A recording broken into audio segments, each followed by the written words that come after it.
The rain in Busan doesn't just fall, it colonizes the soul. It turns the neon signs of Houndy into bleeding watercolors and the narrow alleys of the Jigalki fish market into slick, silver veins. Minna stood on a rusted fire escape, her breath fogging the viewfinder of her vintage Leica. She was a ghost in her own city, a struggling photographer looking for one shot that didn't feel like a lie. Her bank account was at zero, her rent was 3 weeks late, and her only sanctuary, her grandfather's traditional darkroom, had a bright red demolition notice plastered over the door like a bloody bandage. She was out of time, out of money, and nearly out of hope. Below her, the alley became a stage of absolute shadows. 2 men stepped into the frame, emerging from the mist like statues carved from obsidian.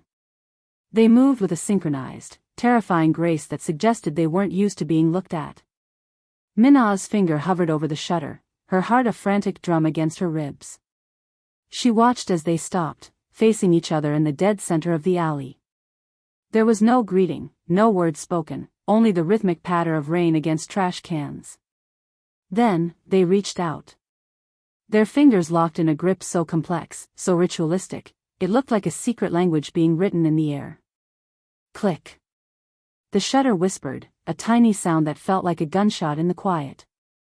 In that split second of the flash, the light reflected off a micro-thin blade tucked into a silk sleeve. Minna froze, her blood turning to ice. She hadn't just taken a photo of a meeting. She had captured the ghost handshake, the final seal of an underworld execution. She looked down at the men, realizing she had just documented a death sentence. And in the Han syndicate, witnesses didn't get second chances. They simply disappeared into the dark water of the harbor. Minna sprinted through the torrential downpour, her camera pressed to her chest like a stolen heart. She didn't stop until she reached the scent of cedarwood and chemical fixer.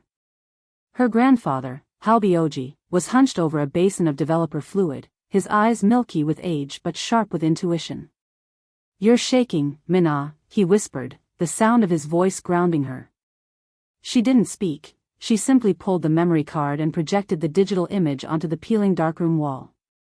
The moment the handshake appeared in the red safety light, the old man's iron tongs clattered to the floor. "The ghost handshake," he breathed, his voice trembling with a fear she had never seen before. "The Yuryang Aksu. It is the final seal of the Han syndicate. It is a ritual from the old days, used only when a member of the bloodline is marked for removal. It means the decision is final. The person they are looking at is already dead in the eyes of the city." Minna's heart hammered against her ribs as she zoomed in on the man walking toward the 2 assassins. "I saw him, Halbioji. He was walking right into the trap. He looked so solitary." Her grandfather turned to her, his face a mask of pure terror. "Then you have seen the invisible, Minna. And in this city, those who see the invisible usually become invisible themselves. They will hunt the camera, and then they will hunt the girl. You must hide this. You must never speak of what you saw, or the rain will be the last thing you ever feel." But Minna couldn't look away from the man in the photo. He was young, his face a masterpiece of cold, stoic isolation. This was Ji-hoon, the Mafia King of Busan. The headlines called him a monster, but in this frozen moment, she saw a man who was simply, profoundly alone. Minna couldn't follow her grandfather's advice. She spent the night staring at the image, her mind replaying the cold precision of the handshake. She zoomed in on Ji-hoon's eyes. They weren't the eyes of a killer, they were the eyes of a target. Suddenly, a heavy, metallic thud shook her studio door. Then, the wet, sickening sound of a heavy weight sliding down the wood. Minna grabbed a heavy glass chemical tray, her only weapon in a room full of art. She cracked the door open just an inch.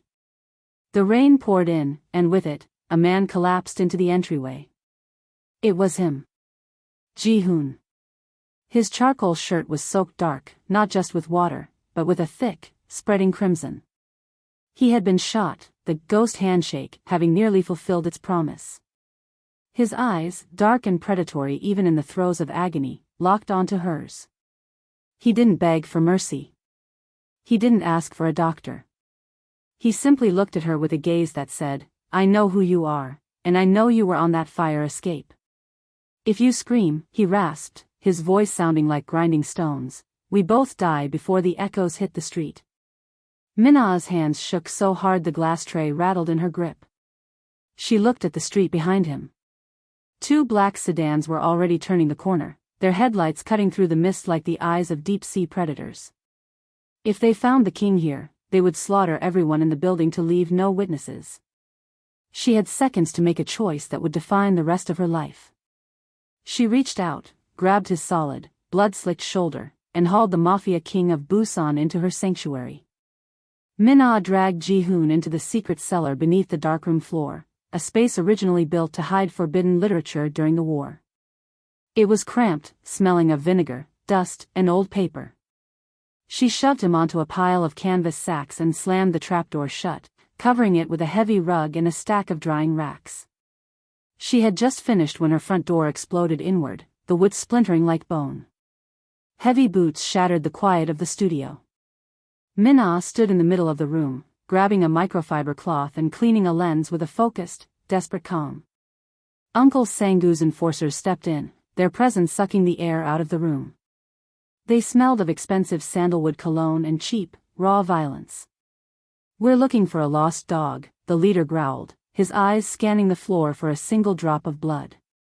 "A very expensive dog. Have you seen anyone bleeding, little girl?" Minna didn't flinch.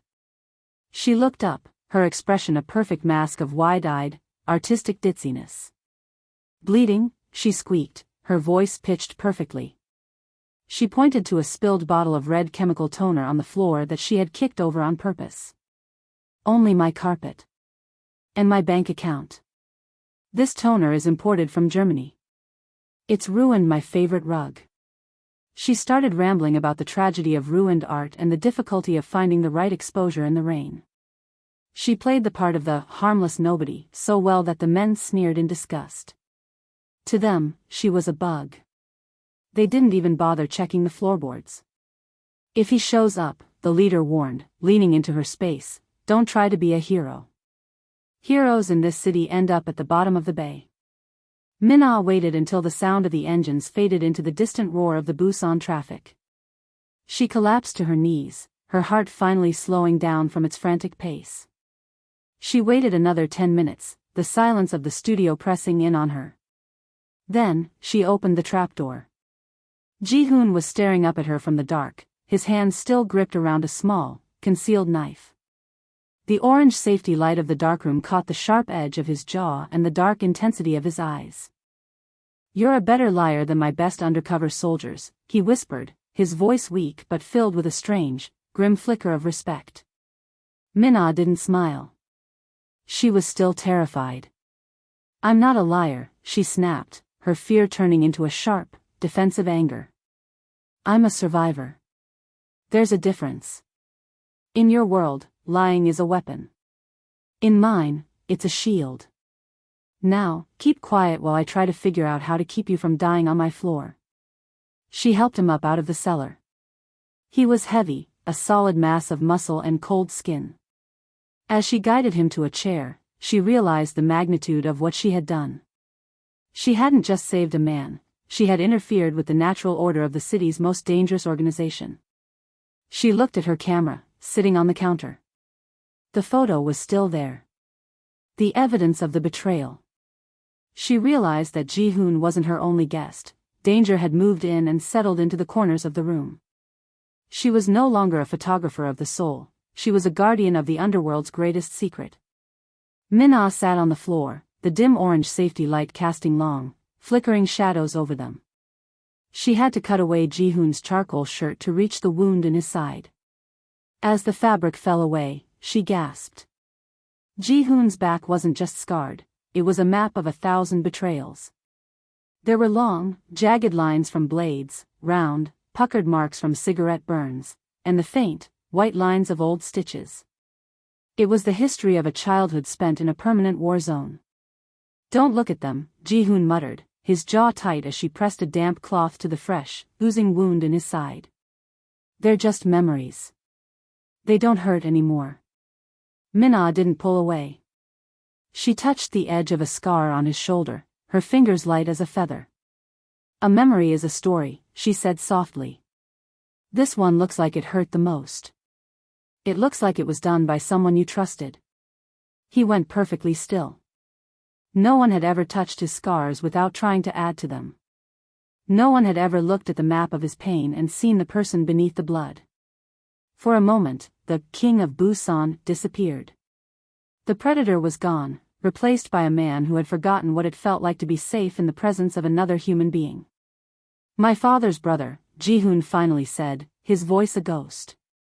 Sang-gu. He gave me that one when I was 10. To remind me that even blood has a price. Minna felt a surge of protectiveness that defied logic. She was a photographer, she was supposed to observe. But as she bound his wound with clean linen, she realized she was no longer just a witness.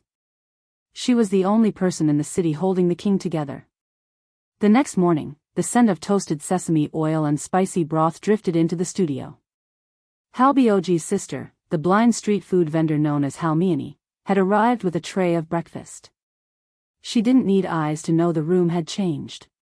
She set the tray down and turned her head toward the darkroom door, her sightless eyes seeming to pierce through the wood. Minna, she said, her voice a gentle, knowing rasp. The air is heavy today. It smells of expensive tobacco, ozone, and old blood. You've brought a tiger into the sanctuary. Minna jumped, her heart skipping a beat, but Ji-hoon sat up instantly, his hand reaching for the knife on the table. Halmiani walked toward him, her footsteps silent on the wooden floor. She stopped a foot away and felt the air with her palms. A tiger is still a cat when it's bleeding, she said to the shadows. But remember, little tiger, the girl who feeds you isn't your prey. She is the light in your dark room. If you bring your hunters to her door, if you let your world consume her, I will be the one who ensures you never see the sun again. Ji-hoon looked at the blind woman with an expression Minna couldn't name. It wasn't fear, it was a profound, shocking reverence. In his world, everyone lied to survive. No one spoke the truth so plainly, so fearlessly. I am not here to hunt, Ji-hoon said, his voice surprisingly humble. Halmiani nodded slowly. Then learn to be a man instead of a king for a few days. The girl is fixing your wounds, don't break her spirit in return.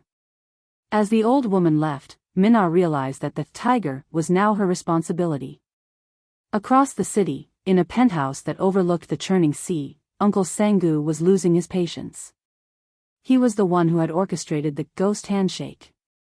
He had waited 30 years for Ji-hoon's father to die, only to see the throne go to a nephew who wanted to clean up the business and move into legitimate architecture and logistics. Sang-gu didn't want a clean business, he wanted a kingdom of mud and blood, the way it had always been. He stood at the floor-to-ceiling window, swirling a glass of 50-year-old scotch. The girl, he murmured to his lead enforcer, who stood trembling in the doorway. The photographer. I saw the flash of her lens on that fire escape. She was there. The enforcer bowed low. We've searched the area, boss. She's a nobody. A struggling artist in a failing studio. Her grandfather is a relic. There's no way she's hiding him. Sang-gu's eyes narrowed into slits. Nobodies are the most dangerous people in the world, you fool. Because they have nothing to lose, they are capable of anything. They have a courage that we lost long ago. Find her. Bring me that camera. I want to see exactly what she captured.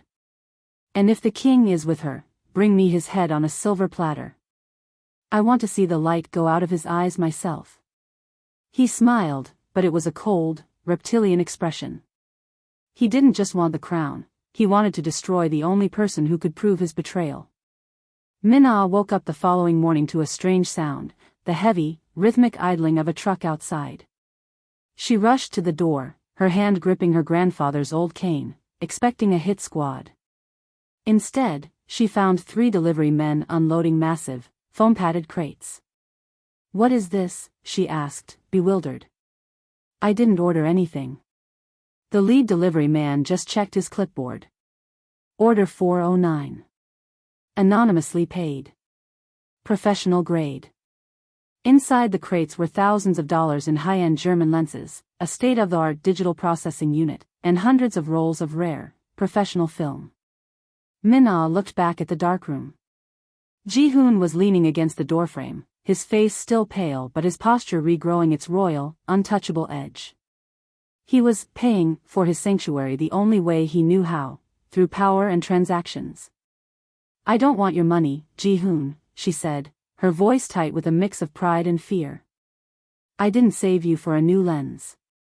Ji-hoon didn't look at her, he looked at the cameras. "It's not money. It's equipment. You need it to do your job properly. And I need you to be able to see the truth when the world goes dark." Min-ah felt a chill that had nothing to do with the chemical fixer. The equipment didn't feel like a gift, it felt like a heavy, golden chain.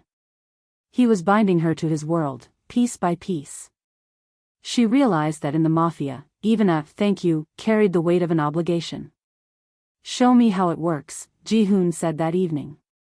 He was sitting in the darkroom, watching Min-ah work with a focus that was almost hypnotic.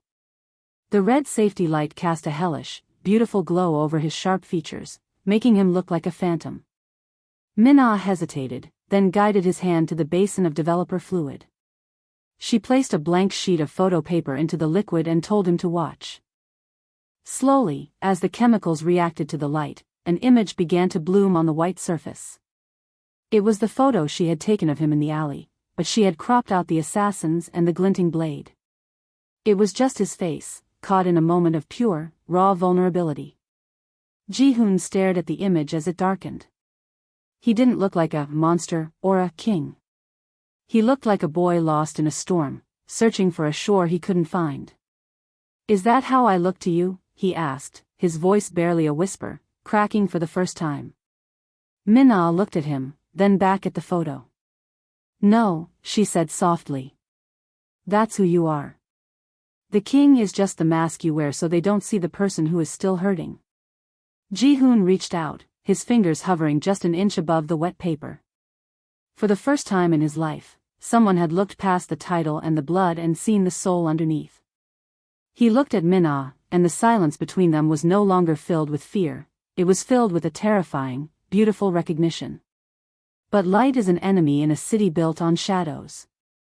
A rival photographer named Sung-ho, who had spent years being jealous of Min-ah's raw talent and her grandfather's legacy, had been lurking in the alleyways. He had seen the black cars, the high-end deliveries, and the way Min-ah was suddenly buying 3 times the normal amount of medical supplies from the local pharmacy. He didn't know about the ghost handshake, but he knew a scandal when he smelled one. He had snapped a grainy photo of Min-ah helping a tall, hooded figure into a car late at night. He didn't sell it to a newspaper, he sold it to a man in a gray suit who paid in cash and didn't ask for a receipt. By noon, that photo was sitting on Uncle Sang-goo's desk. Sang-goo didn't care about the artistic composition, he recognized the way the man in the hoodie moved. He recognized the tilt of the head. "So," Sang-goo hissed, a cold, manic light entering his eyes. "The tiger is hiding in a darkroom, playing house with a little girl." He turned to his lead cleaner. "Burn the block. I want that studio turned into a funeral pyre. Leave nothing but ashes and melted glass. If the king is there, let him burn. If the girl is there, let her be the first to go." The leak had become a flood, and Min-ah's sanctuary was about to become ground zero for a war she was never meant to fight. Min-ah sat on the darkroom floor, the red light now feeling like a countdown rather than a shelter. She watched Ji-hoon clean a compact, black pistol he had retrieved from a hidden compartment in his shoe. The reality of his world was finally home. "If I keep helping you," she whispered, her voice trembling, "am I becoming a monster too? Am I an accomplice now?" Ji-hoon stopped. He looked at her, the gun a cold, heavy weight in his hand that seemed to anchor him to his dark reality. "You're an innocent, Min-ah. That's why I stayed. But the moment you chose to hide me, you stepped onto the board. There are no nobodies in Busan anymore. There are only those who survive, and those who are used as fuel for the fire." Min-ah felt a wave of nausea. She had wanted to save a human life, but she had invited an ancient, hungry war into her grandfather's home. She looked at her camera, her tool for capturing beauty, and then at his gun, his tool for ending it. She realized they were both instruments of power. One captured the truth, the other silenced it. She wondered which one would be left standing when the night was over. "I don't want to be a survivor," she said fiercely. "I want to be human." Ji-hoon's gaze softened just a fraction. "In my world, Minna, being human is the most expensive thing you can be. And I've already spent everything I have." The bell above the studio door chimed with a high, cheerful sound that felt like a scream. Minna's heart stopped. She looked at the small security monitor Ji-hoon had installed. It was Uncle Sang-gu. He was alone, dressed in a perfectly tailored silk suit, holding a single, pristine white lily. Minna stepped out into the studio, her legs feeling like lead. "Can I help you?" she asked, her voice steady only by sheer force of will. Sang-gu smiled, and it was a masterpiece of hidden malice. "I'm an admirer of art, Miss Minna. I heard you have a very unique collection. I'm looking for a specific piece. A photograph taken in a certain alleyway 4 nights ago." He set the lily on the counter, its scent cloying and sweet. "It's a very valuable photo," he continued, leaning in close. "If you give it to me, I can make all your problems, the debt, the demolition notice, the guest you're hiding in the back, disappear forever. You could be famous. You could be rich." He touched the petal of the lily. "But if you keep it, well, lilies are for funerals, aren't they? And I would hate to see such a pretty girl become a subject for a crime scene photo." He left as quietly as he came, but the smell of death remained, draped over the studio like a shroud. Ji-hoon emerged from the darkroom, his face a mask of cold, focused fury. "He's testing the perimeter," he said, his voice hard. "We can't stay here. If he comes back, he won't bring flowers, he'll bring a hit squad." Within 10 minutes, 2 armored black SUVs arrived at the back entrance. Minna was whisked away, forced to leave her grandfather, her cameras, and her darkroom behind. She was taken to a high-rise, safe house in the center of the city, a place of glass, steel, and absolute isolation. It was beautiful, but it felt like a prison cell at the top of the world. Ji-hoon stood at the floor-to-ceiling window, looking out over the city he was supposed to rule. "You're safe here," he said, but he didn't look at her. Minna looked at his reflection in the glass. "Safe? I'm a bird in a cage, Ji-hoon. My grandfather is still at the studio. Halmiani is still on the street. They aren't safe." Ji-hoon finally turned, his eyes dark with the weight of his choices. "They are protected by my most loyal men. But you are the evidence, Minna. You are the only person who can prove Sang-gu broke the laws of the syndicate. As long as you have that card, you are the most dangerous person in Korea. And I am the only one who can keep the world from finding you." Late that night, Minna couldn't sleep. The silence of the high-rise was too loud. She wandered through the vast, cold apartment until she found a door that was slightly ajar. It was Ji-hoon's private office. She expected to see maps of gang territories or lists of bank accounts. Instead, the walls were covered in architectural blueprints, designs for schools, eco-parks, and low-income housing. They were intricate, beautiful, and full of light. She found a sketchbook on the desk and opened it with trembling hands. Inside were drawings of ordinary people, a woman selling fish, a child flying a kite, an old man fixing a bicycle. And on the final page, a detailed sketch of her. It was the moment she had been leaning over the developer basin, her face lit by the red safety light. Beneath the sketch, a single line of Korean was written in a sharp, precise hand, "The only truth I've ever seen." Minna felt a tear slide down her cheek. She realized then that Ji-hoon wasn't a monster by choice. He was a creator who had been forced to become a destroyer to survive his own bloodline. He was a man who dreamt in blueprints but lived in blood. She looked out at the city, realizing that she wasn't just saving a Mafia King, she was saving the architect of a better world. The morning brought a nightmare. Minna's phone buzzed with a video message from an unknown number. She opened it and felt the air leave her lungs. It was Halmione. She was sitting in her usual spot at the market, but she wasn't alone. Sang-gu was sitting beside her, eating a piece of her spicy rice cakes, his hand resting casually on her fragile shoulder. He looked into the camera and smiled, his teeth white and predatory. She makes the best tteokbokki in Busan, Minna. Truly a national treasure. It would be a shame if her gas stove malfunctioned. Old pipes are so unreliable, aren't they? He leaned closer to the old woman. I think it's time we had that meeting. Bring the memory card to the Gwangali docks at midnight. Come alone. If I see a single one of Ji-hoon's men, the old woman becomes a memory. Minna collapsed against the cold glass wall. She looked at the bedroom where Ji-hoon was still sleeping, exhausted from a night of coordinating his own survival. She knew what he would say. He would tell her it was a trap. He would tell her to stay and let his men handle it. But he didn't understand. Halmione wasn't just a vendor. She was the only person who had ever made Minna feel like she belonged. She couldn't let her die for a photograph. Minna didn't wake Ji-hoon. She knew his logic would be her undoing. She went to the guest closet and found a black tactical jacket and heavy boots. She grabbed her grandfather's vintage Leica, the heavy, mechanical one that never jammed.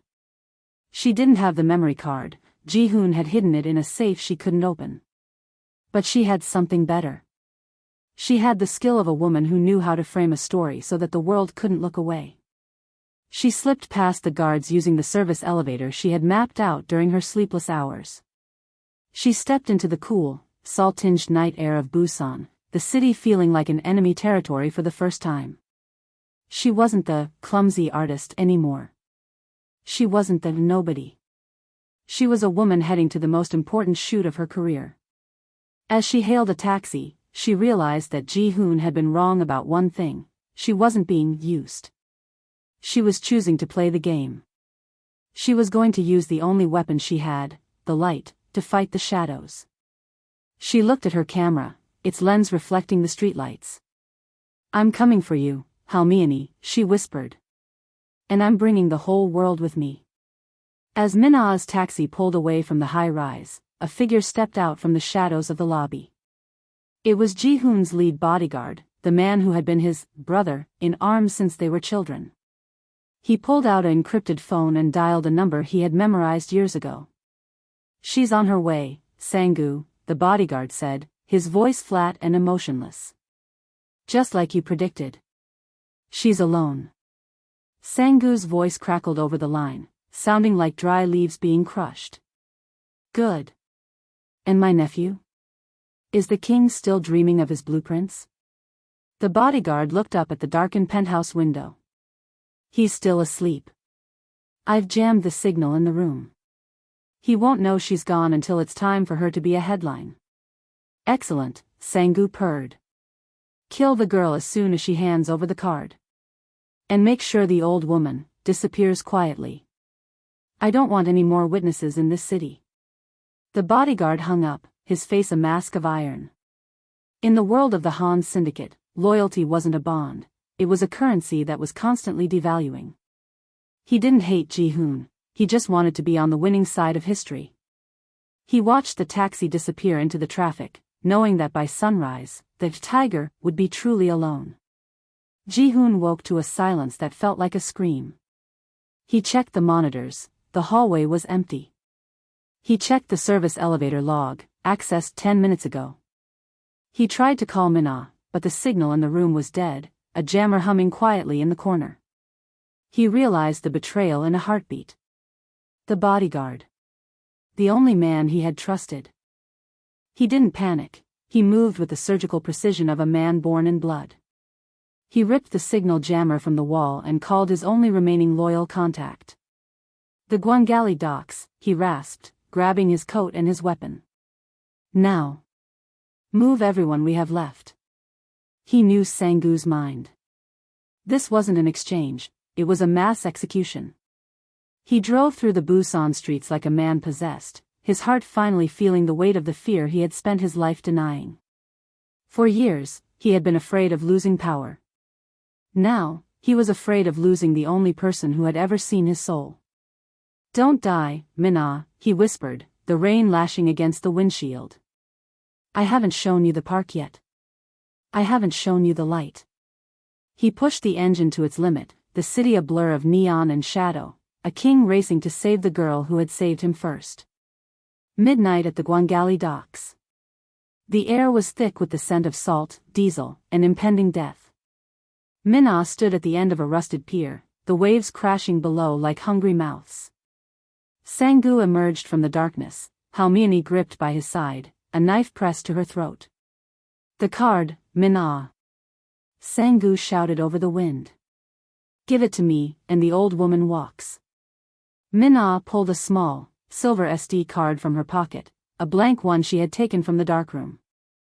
"I have something better, Sang-gu. I have the live feed." She held up her Leica, but it was modified with a small, high-powered transmitter taped to the side. "You see, I'm not just a photographer. I'm a journalist at heart. I've been live-streaming this entire conversation to the syndicate's board of elders, the police, and the national news. My grandfather isn't just an artist, he was a radio engineer in the military. He set up the relay." Sang-gu sneered, but his hand began to shake. "You're lying. No one is watching." "Am I?" Min-ah pointed to the giant, 50-foot digital billboard across the bay. The image of Sang-gu holding a knife to a blind woman's throat was projected in 4K resolution, flickering over the water for the whole city to see. Every news channel in Korea had picked up the feed. The secret was now the world's greatest scandal. Sang-gu looked at the billboard, his face turning a sickly shade of gray as he realized he had just committed professional and social suicide in front of millions. Suddenly, the docks were flooded with light, not from the police, but from a fleet of 20 black sedans. The old guard of the syndicate, the men in their 70s who lived by a code of secrecy and clean business, stepped out. They didn't care about the law, but they cared about shame. They cared about the fact that Sang-gu had brought the eyes of the entire world into their private sanctuary. The head elder, a man with a face like crumpled parchment, stepped forward. "Sang-gu," he said, his voice a low, terrifying vibration that cut through the wind. "You have brought the light into the room. You have acted like a common thug, not a man of honor. You have disgraced the Han name in front of the nation." Sang-gu tried to speak, tried to explain, but his own enforcers stepped away from him, their loyalty evaporating in the light of the billboard. In the Mafia, when the secrecy is gone, the man is gone. The elder looked at Min-ah and Halmini. "The girl and the woman are under the protection of the council now. Sang-gu, you are a ghost." He gestured, and two men stepped forward to take the uncle away. He wasn't killed, that would have been too easy. He was being taken to a place where he would spend the rest of his life being invisible to a world that had seen his true face. Sang-gu was stripped of everything. His accounts were frozen, his properties seized by the council, and his name erased from the family records. A week later, Min-ah was walking past the market on a clear, sunny afternoon. She saw a man huddled in a damp alleyway, dressed in rags, his skin sallow and his eyes wild. It was Sang-gu. He held out a shaking, filthy hand to a passing mid-level mobster, trying to perform the ghost handshake, in a desperate hope for recognition, for a scrap of food, for a sign of his former life. The mobster didn't even stop, he just spat on the man's shoes and kept walking. Sang-gu was a ghost in a city that had moved on without him. He was being ignored by the very people who used to tremble at his name. Min-ah didn't feel joy, and she didn't feel pity.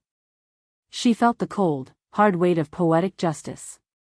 He had wanted to make her and Ji-hoon invisible to the world, but he was the one who had vanished into the shadows of the street. She looked at him one last time, then turned her back. The ghost was gone. She walked back into the light, where Halmini was waiting with a fresh plate of rice cakes and a smile that finally felt like peace. Ji-hoon stood in the middle of Min-ah's fully restored darkroom. The demolition notice had been removed, and the studio had been outfitted with the finest photography equipment in the world. He looked at the blueprint spread across the table, not for a safe house, but for the Providence Community Center, a place for orphan children to learn art and architecture. "I'm leaving, Minna," he said, his voice quiet but steady. She stopped polishing a lens and looked at him, her heart skipping a beat. "Leaving the city?" "Leaving the syndicate," he corrected. "I've traded my shares and my title for my freedom. The elders have agreed to let me walk away, as long as I never return to the business. I'm going to be an architect. I'm going to build the things I used to only dream about in the dark." He stepped closer, the smell of chemical fixer and rain lingering between them. "But I've spent my entire life looking at the world through a bulletproof window. I don't know how to live in the light, Minna. I need someone who knows how to find the beauty in the broken parts of the city. I need someone who knows how to see me." Minna looked at him, realizing that the king was gone, and in his place was the man she had seen in the very first photo. Ji-hoon didn't go down on one knee. He didn't offer a 5-carat diamond.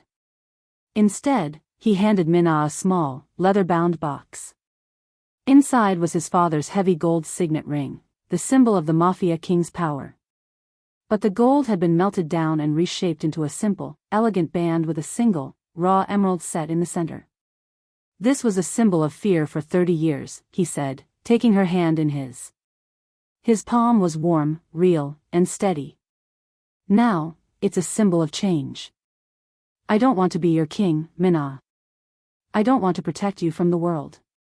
I want to build a world with you." He looked into her eyes, the cold predator finally replaced by a man with a purpose. "Will you marry me? Not because I'm a king, but because I'm the man you saved from the dark?" Minna looked at the ring, then at him. She thought about the rain, the cellar, the billboard, and the red light of the darkroom. She realized that she hadn't just saved a life, she had saved a soul. "Yes," she whispered, her voice full of a joy she hadn't felt in years. "But I have one condition.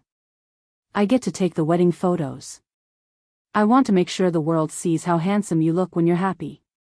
3 years later. The sun was setting over the Providence Park, in the heart of Busan, casting a long, golden glow over the children playing on the slides. A modern art gallery sat at the edge of the park, and inside, a massive crowd was gathered for the opening of a new exhibit. The center photograph, the one everyone was whispering about, was a large, high-definition shot of 2 hands joined together in a simple, loving grip.